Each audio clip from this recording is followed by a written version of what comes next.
Greetings, seekers of serenity and architects of your own minds. Welcome to the Cymarshall Law Show. Today we embark on an odyssey into the essence of tranquility. Imagine a world within you, vast and undisturbed, where each thought floats like a lotus on a still pond. This is our quest to uncover the tranquility of thought. The tranquility of thought, the tranquility of thought. Yeah, the tranquility of thought, the tranquility of thought, yeah, the tranquility of thought, the tranquility of thought. Today we gonna talk about, listen, the tranquility of thought. Today we talk about the tranquility of thought, the tranquility of thought. Today we talk about the tranquility of thought, the tranquility of, yeah. Today we talk about, listen, yeah. Today we talk about, let's go. But before we start, as usual, I want y'all to join me in these affirmations that I say for myself, for you, for the earth, for the universe, to make sure we're all in tune with each other and vibrating at the highest possible frequencies as we listen to the show. So we start like this. May the divine essence of the cosmic infuse our beings with love, positive energy, good vibrations. Thank you for allowing all of us to wake up today full of purpose. Thank you for our inner peace. Thank you for mindfulness. Thank you for patience. Thank you for abundance. Thank you for good friendships. Thank you for the support. Thank you for people coming into our lives to support us in the ways that we need support. Thank you for good intention. Thank you for family. Thank you for friends. Thank you for prosperity. Thank you for affluence. Thank you for our healthy bodies, all of our healthy organs. Thank you for regeneration. Thank you for rejuvenation. Thank you for inspiration. Thank you for insight. Thank you for today. Thank you for the sun shining on us. Thank you for peace. Thank you for the tranquility of thought. So let's start the show. Today we're going to have a few things that coincide with the tranquility of thought topic. We'll have a movie of the day, we'll have a book of the day, and we'll also have a song of the day, which will all coincide with the topic. But to speak about the topic, let's get into it. Tranquility, quality, quality, quality, quality, quality, quality, quality, quality. Yeah. In the intricate landscape of the mind, each neuron is like a delicate thread, and when they work together in harmony, they create a pattern of tranquility. See, the front part of our brain, which is the frontal lobe, acts like a wise guide and leads us to calmness. The front part of our brain is responsible for a variety of important functions like reasoning, social behavior, voluntary movements, and memory storage, located just behind your forehead, the frontal lobe. So that part of your brain acts like a wise guide, which, like I said, leads us to calmness, steering us away from like stormy seas of stress to the tranquil shores of peace. Now, in this peaceful and serene state, our brain releases chemicals that make us feel good, lifting us into a balanced and a happy state. As we explore the inner workings of our brain, we encounter the area responsible for our emotions, which often react strongly to life's ups and downs. However, with practices like meditation, deep breathing, and maybe even a quiet walk, we can calm this emotional center all the way down and respond to our surroundings with even more thoughtfulness. Our memory center also plays a crucial role in how peaceful we actually feel. It holds past experiences, and depending on what we actually do remember correctly, it can either trap us in old troubles or free us with the wisdom we gained along the way. By cherishing positive memories and being thankful for the present, we create a sense of satisfaction within our brain's pathways. The part of our brain that manages our senses, like a great conductor, decides which sensory information should be actually noticed by the brain. And when we seek peace, we train it to let in only soothing and pleasant experiences, keeping out all the overwhelming noise that we don't actually need. when we're watching TV, when we're reading newspapers, when we're on social media, when we're talking to our friends, we're taking in a lot of garbage a lot of the times that we don't actually need. And then when we're trying to actually have tranquility of thought, we're having all these other ideas pop into our head because we're feeding our brains things that we don't actually need. So there's a small but significant area of our brain that connects to how we feel inside with the outside world. And this is where we feel empathy and a sense of connection with others, which can be as comforting as a bedtime story when you were a little kid. You know how that feels. And by nurturing kindness, we not only can calm ourselves, but also spread peace to those around us. It's like, you ever been around a very peaceful person? You can just feel it coming off of them. And because they're so peaceful and in tune with their self, that energy that is coming off of them actually makes you peaceful as well. Below the surface of our conscious mind lies the system that controls our body's automatic functions, often working without even our awareness. It has two parts, one that prepares us for action and another that tells us to relax and recover. In very peaceful moments, the relaxing part tells our body to slow down and heal, while the active part stays quietly alert. We also got to consider the system in our body that sends out hormones, which can stir up or calm our emotions down. The stress hormone can actually be quieted by the hormone associated with bonding and love. And through our personal relationships and shared moments, that's how you really get a hormonal balance that favors peace. So we have like this whole network of chemical messengers in our brains, which are performing this delicate dance constantly. And the chemical that contributes to our happiness and the one that rewards us work together to create a balance in our brain. By doing things that increase these natural substances like exercising, laughing, engaging in creative activities. With these things, we actually improve our mental harmony. In the end, as we reflect on the science behind a peaceful mind, we see that peace is not just the absence of trouble, but the active creation of a harmonious mental environment. Each part, from the smallest cell to the entire system, contributes to the peaceful state we aim for. And as we learn about and care for these elements, we become the designers of our own inner peace, building a sanctuary in our minds where serenity can thrive. Now let's talk philosophical musings on mental calm. Tranquility has long been a muse to philosophers across the ages, a beacon guiding the tumultuous human experience towards serenity. The Stoics, like Seneca, taught us that tranquility is not merely the absence of chaos, but the presence of order within. It's a state of being where the mind is untroubled by the storms of life, a fortress of calm amidst the siege of external turmoil. A path of effortless harmony that flows through all things. That's the way of the universe, a principle that teaches us to align with the natural order of all things. To move with the current rather than against it. In the embrace, one finds tranquility not as a static state, but as a dynamic dance with the rhythms of life. With life's rhythms. In tranquility, we find a universal truth. Peace is not a destination. It is a manner of traveling.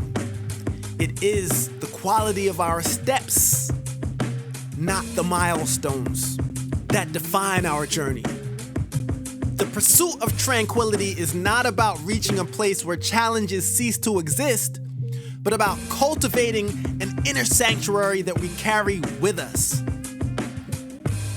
See, the quest for tranquility often takes the form of escape. We seek to distance ourselves from the noise, to find solace in the quiet corners of nature or the stillness of meditation. Yet, true tranquility is not found in the absence of noise, but in the transformation of our reaction to it. It's an inner alchemy that turns the weights of stress into the golden moments of presence. The modern philosopher might argue that tranquility is a state of flow, where one is fully immersed in the task at hand, undistracted by the cacophony of modern life. It is in this flow that we find a momentary haven where time seems to stand still and we are at one with our actions. At the heart of tranquility lies the self, the architect of its own peace. The Stoics believed in the power of self-control and rational thought to maintain inner peace. They practiced the absence of passion, actually, which I definitely would have to learn about because I've been known to be a very passionate person and I live by my passion. So it took me a long place to really understand where I needed to be because the absence of passion was not natural to me, or what I didn't know is natural, because to achieve that tranquility, you have to not allow external events to disturb your inner equilibrium. And when you're able to do this, you can cultivate a resilient calm. However, the pursuit of tranquility is not just like an alone, solitary endeavor. It's woven from our interactions with others and the world around us. The compassionate philosopher recognizes that our own tranquility is intimately connected to the tranquility of others. In the act of kindness, in the gesture of understanding, we find a reflection of peace that reinforces our own. And sometimes, there's tranquility in the face of adversity. Tranquility is most tested in the face of adversity, to be honest. It's easy to remain calm when the seas are smooth, but the true measure of tranquility is how we navigate the stormy waters. The smart person, the smart philosopher, doesn't seek to avoid this storm, but they learn to sail right through it, using wisdom as a compass and patience as an anchor. Adversity offers a chance to practice the virtues that lead us to tranquility. It teaches us to detach from the outcomes we can't control and to focus on the virtues we can cultivate. In this detachment lies the freedom that is the essence of tranquility. Finding tranquility is not just a personal endeavor, it's one we can share with nature. It's the harmony between the individual and the environment. How our inner peace resonates with the world around us. I view tranquility as a sustainable state, one that doesn't just nurture us or the self, but when we get good at it, it nurtures our surrounding world as well. Tranquility, it is both the journey and the way we journey. I'll say it again, it's both the journey and the way we journey. A very dynamic interplay between the self and the world. And as we continue to explore the depths of tranquility, we may find that it's not a static state to be achieved, but a practice to be cultivated. It's an art, the art of living well, of navigating life with grace and poise. In the end, tranquility is not just a philosophical concept, it's a way of being, a testament to the strength and beauty of the human spirit. Now. Let's talk meditation. The meditative practices for quietude. You see, meditation is not merely sitting in silence. It is the art of listening to the silence between sounds. It is a journey into the depths of one's soul, a venture into the space where the hardships of life fade into the symphony of stillness.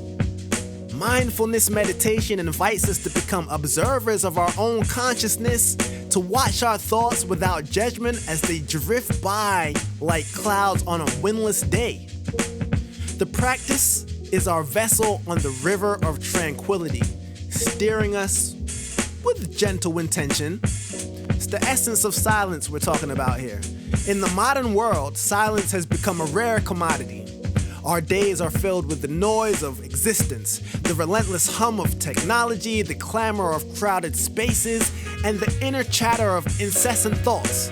Yet, within this noise lies a profound silence, waiting to be discovered. Meditation teaches us that to find the quietude that resides not outside, but within us. It is this inner sanctum that we encounter the essence of our being. The art of listening. To meditate is to listen, not to the mundane, but to the profound. The rustle of leaves, the whisper of the wind, the rhythm of breathing. All these sounds encompass the symphony of life that often goes unheard. As we meditate, we tune our senses to the subtle frequencies of nature and our own bodies. We learn to listen to our heartbeat, the sound of our breath, and the voice of our intuition. See, we gotta observe without judgment. One of the fundamental tenets of mindfulness is observation, but without judgment. As we sit in meditation, thoughts will inevitably arise. They may be reflections of our worries, fragments of our dreams, or echoes of our memories. The practice does not require us to silence these thoughts, but to observe them with detachment. Like clouds on a windless day, like I said before, let them pass, acknowledging their presence, but not holding on to them. This is the river of tranquility. See, meditation is often likened to a river, a metaphor for the flow of thoughts and the stream of consciousness. Our minds are the rivers, sometimes turbulent, sometimes serene, but through meditation, we can seek these still waters, the depths where the current is calm and the surface reflects the sky. See, this river of tranquility is going to carry us forward, moving us towards a horizon of peace and understanding. Just use some gentle intention. See, while meditation is an act of letting go, it is also a practice of intention. My man Wayne Dyer always used to talk about the field of pure intention. Look up Dr. Wayne Dyer. I love a lot of his books. But as we approach each session with a purpose, perhaps to find clarity, to ease stress, or to connect with a deeper sense of self, this intention is not forceful, but gentle, like a feather steering a boat. It guides our focus and shapes our experience, leading us towards the outcomes we seek. And our practice is the vessel that contains our meditative journey. It's both the method and the means. The breaths we take, the posture we hold, the space we create for meditation, each element is crucial. And when you combine them, they form a sanctuary where the mind can unfold and explore. Our vessel is sacred, and we should treat it as such. A temple of tranquility is what we're trying to build, that we can return to again and again and again and again. We got to really, to get there, we have to focus on not the journey, but the destination of now. And ultimately, meditation brings us to a present moment, the eternal now, where life exists in its purest form. In this space, there is no past to regret, there is no future to fear, there is only the present and a canvas of infinite potential. Here we find the freedom to simply be, to exist in harmony with the universe and ourselves. For me, meditation is a path to just quiet my soul, a practice that really transcends the noise of everyday life and leads me to peace. I know when I start my mornings like that, my whole day is completely different as opposed to when I wake up and I'm kind of in a rush. My whole day feels like it's rushed. So being able to do this, when you do it well, it becomes an art, a discipline, and a journey all at once. And as we embrace the silence between sounds, like I was saying earlier, we discover the music of our souls, which is super dope. A melody that resonates with the rhythms of the cosmos, if you will. And in this space of stillness comes my favorite word, free. Yeah, when we're able to get to this place of stillness, that's when we're truly free. Yeah. This is the tranquility of thought, the thought of tranquility. The tranquility of thought, the thought of tranquility. The tranquility of thought, the thought of tranquility. Yeah, this is the thought of tranquility. The tranquility of thought, thought of tranquility. The influence of environment on thought. Listen! Our surroundings are the canvas upon which our thoughts paint their hues. The spaces we inhabit are not merely backdrops to our lives. They are active participants in the shaping of our mental landscapes. A tranquil environment, be it a sunlit grove or a dimly lit corner of a library, invites our minds to don the cloak of calm. It is in such sanctuaries that our thoughts can dance freely, unencumbered by the hardships of the world. See, this is the canvas of our surroundings. The places we frequent are imbued with their own energy, their own stories.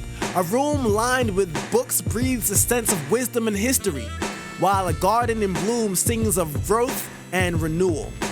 These environments influence our mood, our creativity, and even the course of our thoughts. The colors, the textures, the sounds around us seep into our subconscious, tinting our ideas with their own palette. See, these are the sanctuaries of the mind. In the quest for inner peace, we often seek out pockets of tranquility in our physical world. A bench overlooking a serene lake becomes a haven for reflection. A cozy nook with a favorite armchair becomes a retreat for introspection. These places become sanctuaries for the mind, spaces where we can shed the burdens of our daily grind and embrace the stillness within. Artistic expressions of stillness. See, art in its forms is a reflection of the artist's inner tranquility, whether it's the stroke of a brush, the chisel of a sculptor, or the pen of a poet. Each movement is an echo of stillness. A painting, a sonnet, a melody, each is a portal to the artist's silent world. Through creative expression, we share the tranquility of our thoughts with the world, inviting others to partake in the stillness of our own inner sanctum. See, these are the portals to our tranquility. Art serves as a conduit between the artist and the observer, a bridge over which emotions and insights can travel. A landscape painting captures not just the scenery, but the quietude the artist found there. A piece of music conveys not just the notes, but the spaces between them, the pauses where silence speaks. In these artistic expressions, we find a stillness that resonates within our own search for peace. See, this is how we share our inner sanctum. Through art, we open doors that are our innermost chambers, allowing others to get a glimpse into our quietude, our silent spaces. It's a generous act, and offering one when I offer my own private world to you, to the collective consciousness. When we encounter a work of art that moves us, it's often because it reflects a tranquility we recognize, a stillness that we too have known. I feel these are like our cultural reflections on peace. Across cultures, tranquility is woven with threads of tradition and heritage. It manifests in the rituals and customs that have been passed down through generations. It's the quiet pride in a well-tended garden, the reverence of a tea ceremony, the sacred silence of a cathedral. In these cultural practices, we find a collective tranquility, a shared breath of calm that unites us in our own humanity. These are the traditions of tranquility that I see. Each culture has its own expressions of peace, its own ways of honoring stillness. See, in Japan, the meticulous care of a Zen garden is a meditation in itself. See, these cultural reflections are like a breath of calm because they're not just practices, they're invitations to experience tranquility together. And they remind us that peace is not a solitary pursuit, but one we can aspire to get together. In the shared silence of a meditation hall or the collective awe in a place of worship, we find a unity that transcends language and geography. See, the environments we choose, the art we create, the cultural practices we uphold are all expressions of our quest for tranquility. They are the manifestations of our desire for peace, both within ourselves and the world at large. As we navigate the complexities of life, these havens of stillness offer us a respite, a place to recharge and reconnect with the essence of our being. In the embrace of quietness, we find a universal language, a common ground where all of humanity can meet. All of us. Now, we've come to the part of the show where we talk about the movie of the day, and then after that, we're gonna get into the book of the day. So I've actually picked two movies when I was thinking about fit the topic of tranquility of thought. So these are movies that I feel like everyone should see just for the insight of watching them. The first one, and some of these movies that I'm going to mention, some of you may have seen them, but some people may have not because they may have slipped through the cracks, or the younger generation might not have seen some of these movies. But the first one is 1984, a film adaptation of George Orwell's dystopian novel. The story is set in a future society where Winston Smith, a lowly bureaucrat in the Ministry of Truth, tries to rebel. His daily work involves rewriting history to align with the current reality as dictated by the party. The tranquility of thought is heavily suppressed in this society. Individual freedoms are seen as the cause of all societal problems, leading to the party's control over what everyone says and does. This includes a move to not only end the thought and practice, but also the need for love and sex. They have something called the thought police that deal with anyone breaking the rules in action or thought. You can't even have your own thoughts. So yeah, it's a crazy movie. 1984 presents a stark contrast to the tranquility of thought. It's where you have no tranquility of thought. It depicts a world where free thought is a crime, and tranquility can only be found in complete obedience to the party. The film serves as a warning against the suppression of individual thought and the dangers of that type of regime. The other movie I think is really dope, an older movie called Surrogates. I don't know if anyone's seen that. It's a science fiction film set in a futuristic world where humans live in isolation and interact through surrogate robots. I feel like that might happen in the reality we're living in.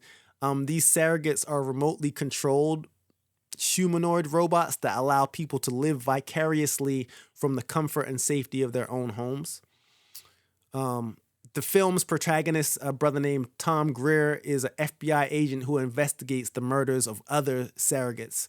And the investigation leads him into a world of the dreads, actual human beings who reject surrogates and live on reservations. So I don't want to tell you the whole movie, but in Surrogates, tranquility of thought is achieved through the use of surrogate robots. People are protected from harm, and the surrogate operator feels no pain when their surrogate is damaged. And it allows people to experience life without the fear of consequences. However, this also leads to a disconnection from reality and a loss of genuine human experiences. I feel like this film explores the theme of tranquility of thought in a very unique way. It raises questions about the identity, perception, and the nature of reality. And it challenges the idea that tranquility can be achieved through artificial means and emphasizes the importance of genuine human experiences. So with today's AI popping off, I felt like this movie definitely was one that you all should know about as far as connecting it to this topic of tranquility of thought. So it definitely explores that in a very unique way and showing, I feel like 1984 and Surrogates explore the theme in their own unique ways, while 1984 shows a society where tranquility of thought is suppressed. Surrogates presents a world where it's artificially achieved. Both films serve as a reminder of the importance of free thought and genuine human experience in achieving true tranquility. So if you've never seen either of those movies, you should definitely check them out. Those are the movies of the day. And I also have a book of the day. It's called The Fifth Season by N.K. Jemisin. This novel is set in a world where catastrophic climate events regularly occur, and it follows the story of a woman with the power to control seismic activity. It's like vibrational activity. The connection to tranquility of thought lies in the protagonist's journey to find peace amidst chaos, reflecting the human quest for inner stability in an unstable world. I'm sure we can all relate to that. The author, to speak about her, Jemisin is an acclaimed American author known for her work in science fiction and fantasy. Her fiction often explores themes of cultural conflict and oppression. She's received numerous accolades for her writing, including the Hugo Award for Best Novel for 3 consecutive years for her Broken Earth series, which begins with the 5th season. She is also a recipient of the MacArthur Fellows Program Genius Grant. The 5th season, to speak on that, is a powerful narrative set on a planet with a single supercontinent called the Stillness, which experiences periodic catastrophic climate changes known as fifth seasons.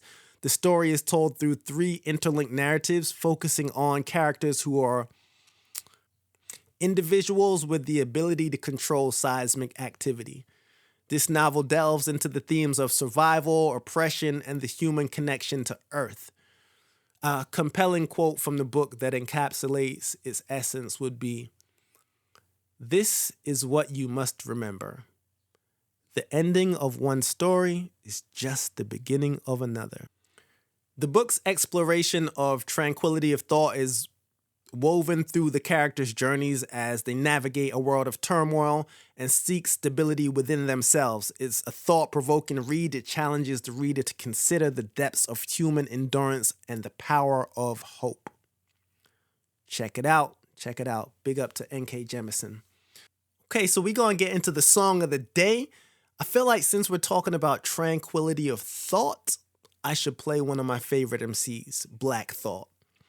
This one is from the Danger Mouse and Black Thought album, Bleeze, featuring MF Doom.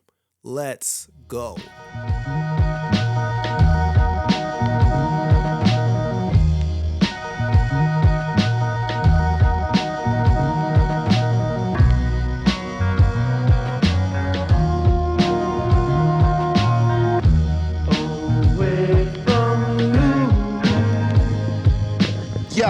I'm sick, no lymph nodes is swollen. They told me even when the record skip, keep it rolling on his shoulder like a California highway patrolman. Launch codes were stolen and sold by Ed Snowden. I fled to Rome and told him address me as a Roman. I'm still in photos posing with my own omen. A thumping kicker for me to slam like Hulk Hogan is something like a plain bumper sticker, no slogan. This something for the shooters and back and forth commuters who never knew the difference in laws and jurisprudence. I feel as though it's safe to assume that to the students and non-congruent to the way that me and Doom do this. You checking the top 2 of 1,000 intelligent chaps with rap projects and housing developments. Cooler cross-legged on a crate like it's elegant. Try to hate, I'm puffing up your face like a pelican. Highly enveloped and activating my melanin. Y'all failing to see what's shaking besides gelatin. News bulletin, I refuse to take the medicine.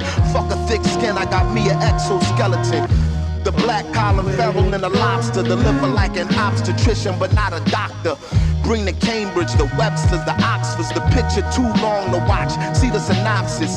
Compensated for playing nice, it's optics. Product of the last poets and the wax prophets. I stop it, it's beyond out of pocket. Dunzo, I hit the gun show and got a rocket.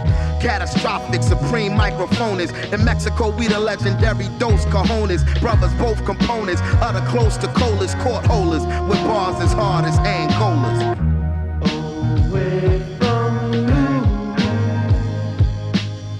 Get rude with the dude off chips, the mood switch, he chewed off strips of a brood witch.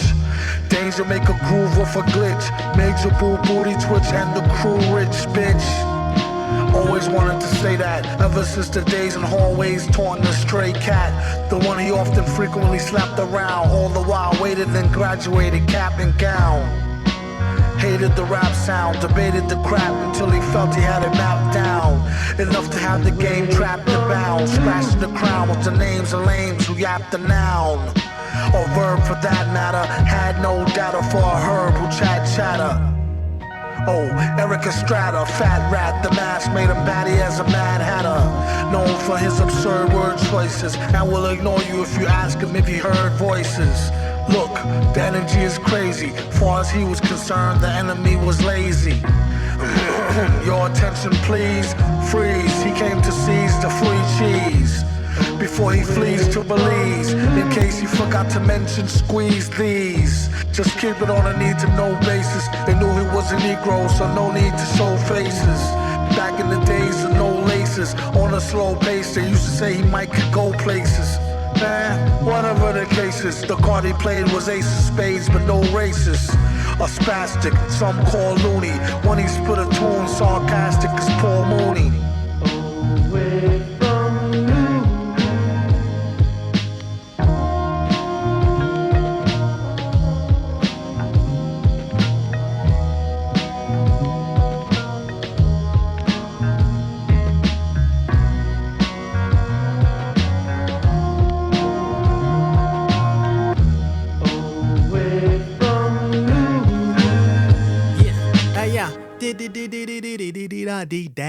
Yeah, we back at the Cymarshall Law Show.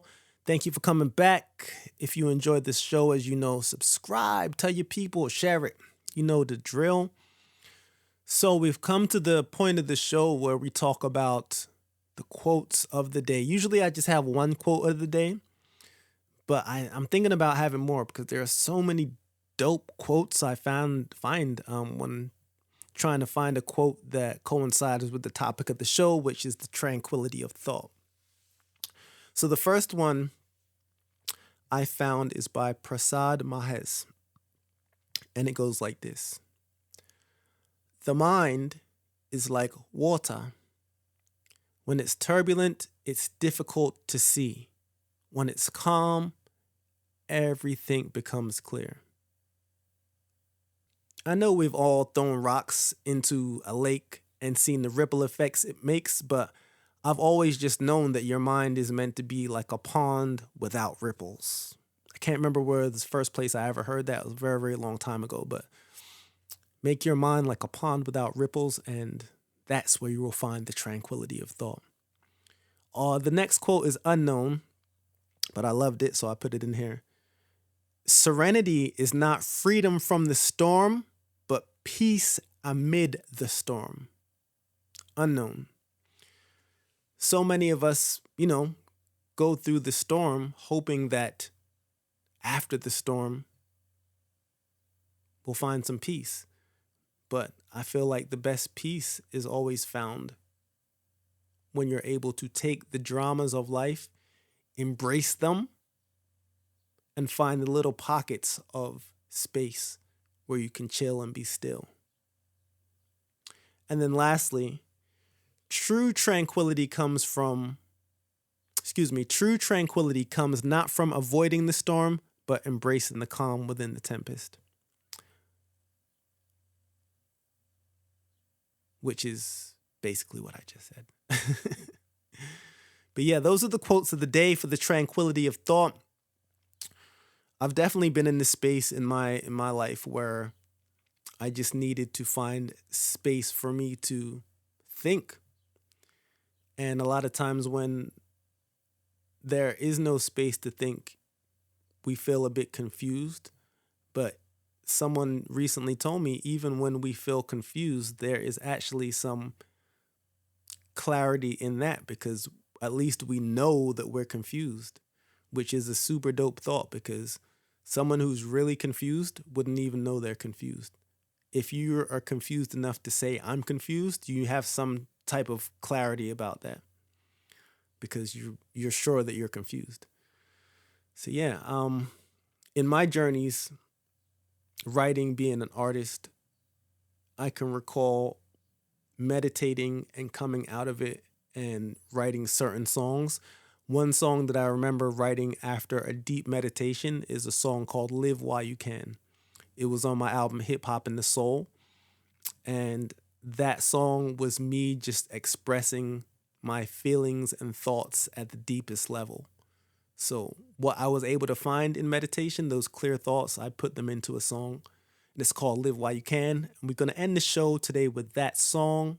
Before I go, though, I want to issue a challenge to all my listeners of the Tranquility of Thought show. I want you to do your best this week to, when something happens in your life that is not the perfect situation, someone might get an attitude with you or an event might not go your way, to try to catch yourself before you react, and don't react based on external outcomes, because anything can happen. This is life. I want you to try to capture your emotions and thought before you speak or actually convey a feeling from the event that happens.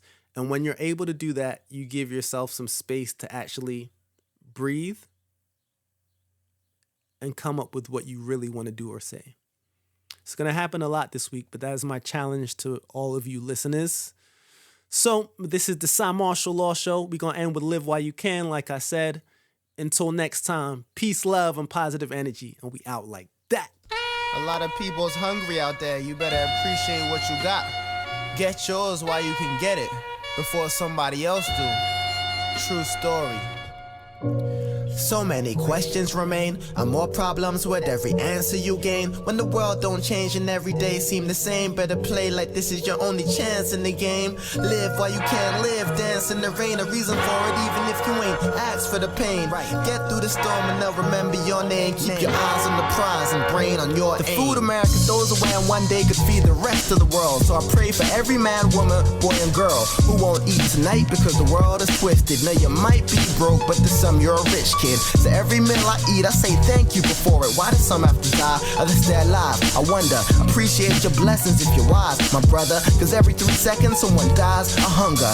First just ideas manifested my fears. The price of a missile could feed a school of kids for 5 years. If you can, start taking yours. Cause even those who make the rules is breaking laws. Don't put your faith in a system with blatant flaws. No, they'll never open if you don't knock on doors. Better get your umbrella when it rains, it pours. Appreciate what you got and start taking yours.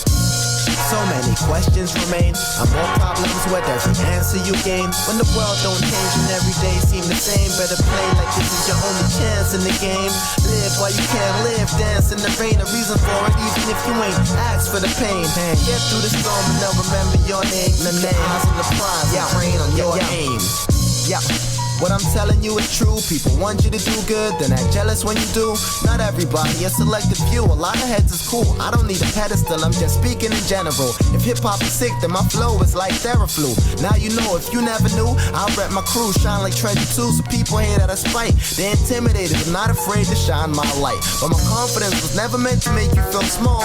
It comes from me, knowing I'm a part of the all. And so I can learn to get up is the reason I fall. I'ma be ready for war when I get the call. I could never be rich if I see myself poor. Appreciate what I have so I could get more. What's the reason in life? My mind is flawed, but no, I'ma get mine, so you best to get yours.